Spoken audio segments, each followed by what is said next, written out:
I woke up again and I heard someone talking.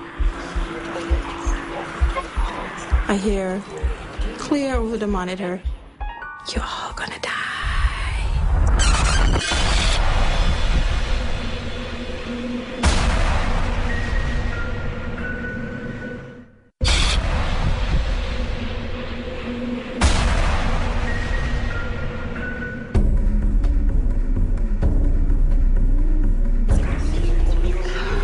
I heard all of a sudden over the monitor, "You all gonna die.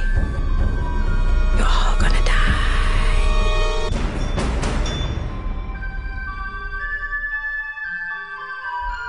My heart was racing, and I said, "We have to check the kids, we have to check the kids." We both were jumping up, checking the kids, and they were both sound asleep.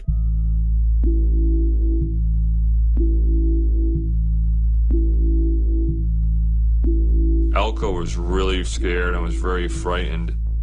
She was so hysterical, she wasn't even make any sense. I had to tell her, don't believe it. I was really freaking out, but I was being, the man of the house. I was trying to, be calm. If something happened to my kids, to my dogs, or to anyone in my family, then I would get upset, really upset.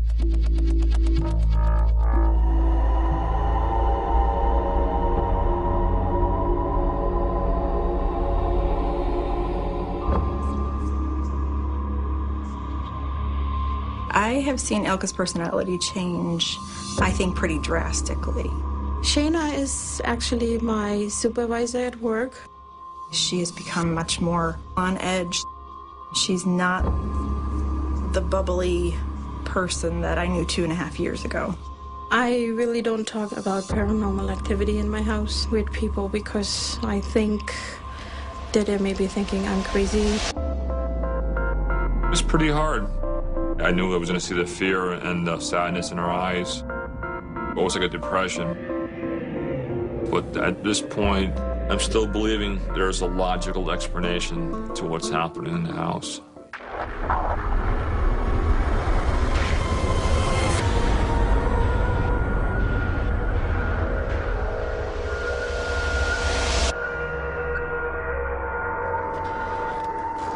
I wanted to see who owned my house, because I knew it was originally built in 1771.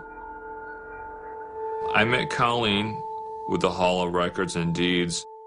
Looking in the history of the house, there's a lot of tragedy. I don't think you can go back on any house in Enfield and find so many tragic deaths that are tied to the house of someone who lived there at one point or another. It's not normal deaths. Carbon monoxide poisoning, complications from injuries. The child vomited and aspirated, burns all over the entire body. Out of 25 people who had the house, only one died from natural causes in 1900 due to pneumonia. I was very shocked. I felt very uneasy, scared.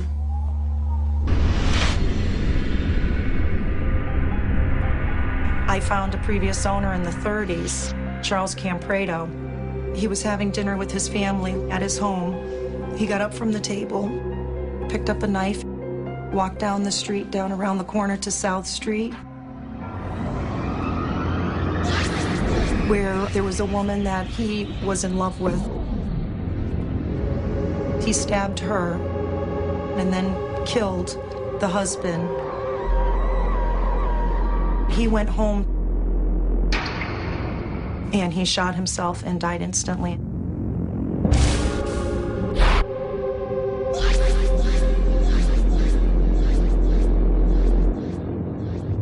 I was pretty upset knowing that he killed himself right there in my house.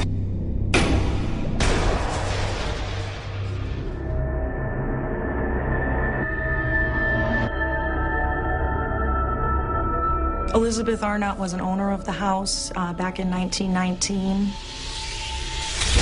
It said on the death record that she fell down the stairs, broke her arm and smashed her cranial, and died.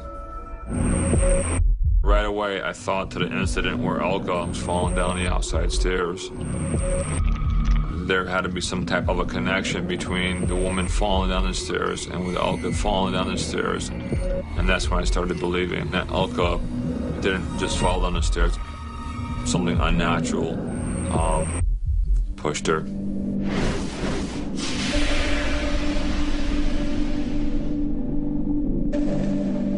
One night, Elka was gone, she was at work, and the kids were sleeping. I was watching TV with Gizmo, he was on the ottoman. All of a sudden, Gizmo jumps up, runs out towards the kitchen, like he's waiting for someone to come in.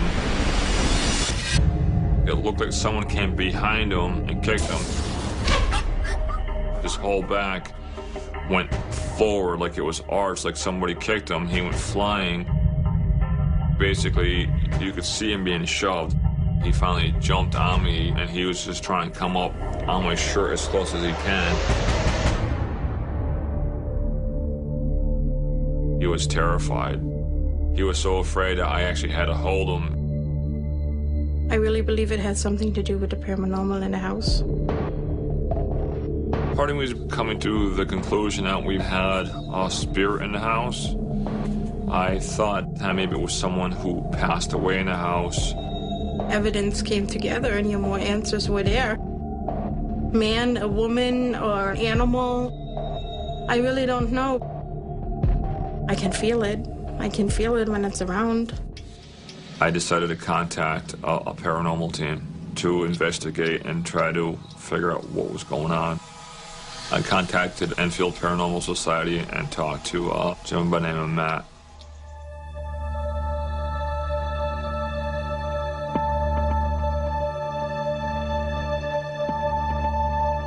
When I first pulled up, it's just a normal neighborhood. And when you walk into the house, you just feel right away that there's something negative in this house. It was hard to breathe, and you didn't feel like you wanted to be there. I come in with 4 infrared cameras to monitor the room, a DVR machine to record the evidence, EMF meters to see if there's any high EMF, which stands for electromagnetic field.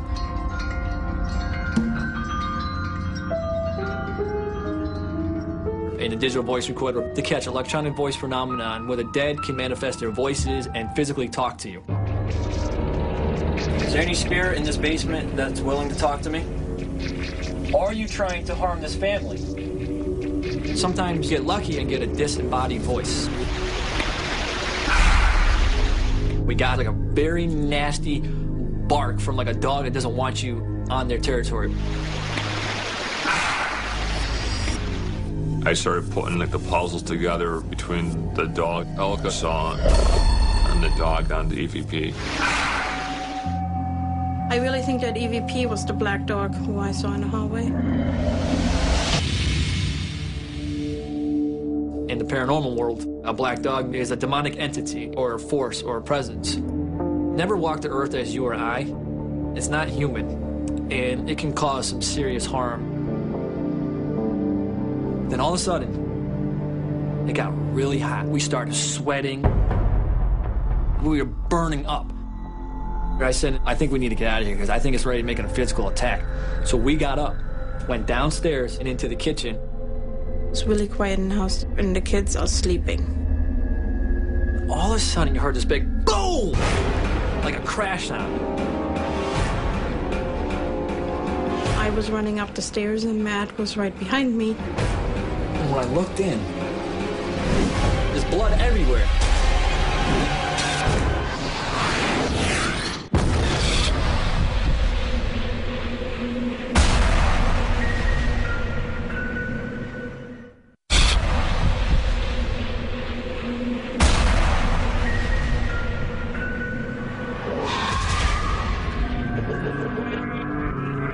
Blood on the grip, on the mobile, everywhere.